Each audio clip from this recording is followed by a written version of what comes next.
En este vídeo vamos a conocer el método de representación algorítmica que vamos a utilizar, los diagramas de Taburier.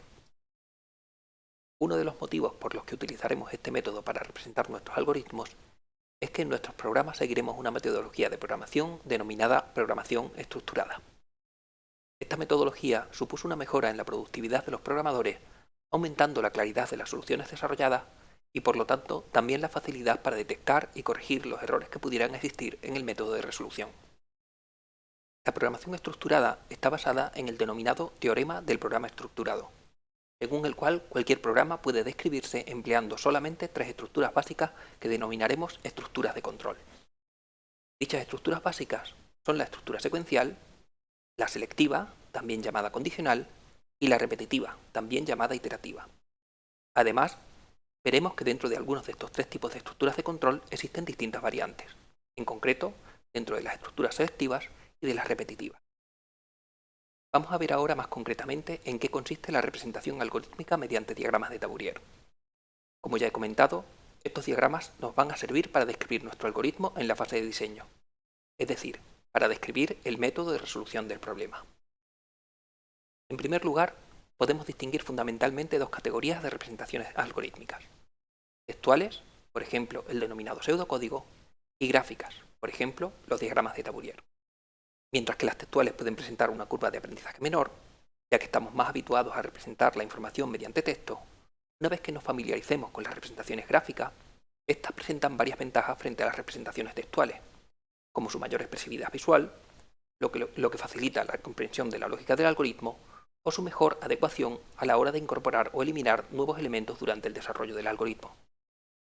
Podemos decir que las representaciones textuales son una buena forma de representar el resultado final, en un libro de texto, por ejemplo, mientras que las representaciones gráficas son más adecuadas para el trabajo de campo, o sea, durante el proceso de ideación del algoritmo. Ahora bien, aunque existen varios métodos de representaciones algorítmicas gráficas, tales como ordinogramas o flujogramas, los diagramas de Taburier fueron ideados específicamente para expresar algoritmos que emplean la metodología de la programación estructurada.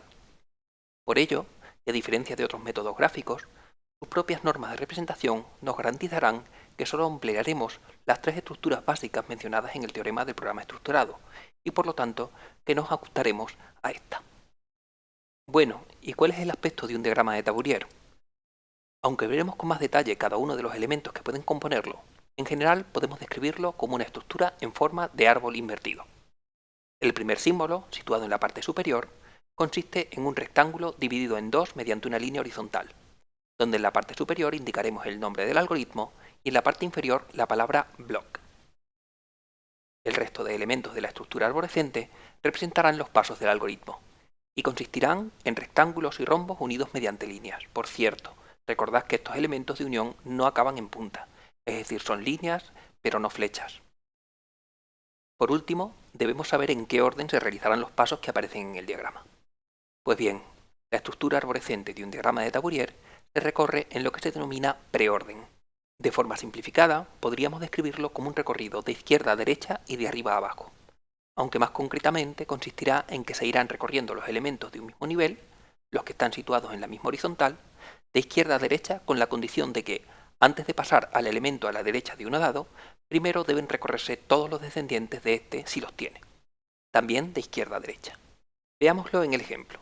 Comenzaremos con el paso 1, que es el que está más a la izquierda en el primer nivel, es decir, de la primera horizontal. Continuaremos con el paso 2 y el paso 3. Pero antes de pasar al paso 4, deberemos recorrer todos los descendientes del 3, empleando la misma estrategia, es decir, continuaremos con el paso 3.1, como este a su vez tiene descendientes con los pasos 3.1.1 y 3.1.2, una vez recorridos los descendientes del 3.1, continuaremos con el paso 3.2, seguido del paso 3.3 y sus descendientes 3.3.1 y 3.3.2, y por último llegaríamos al paso 4.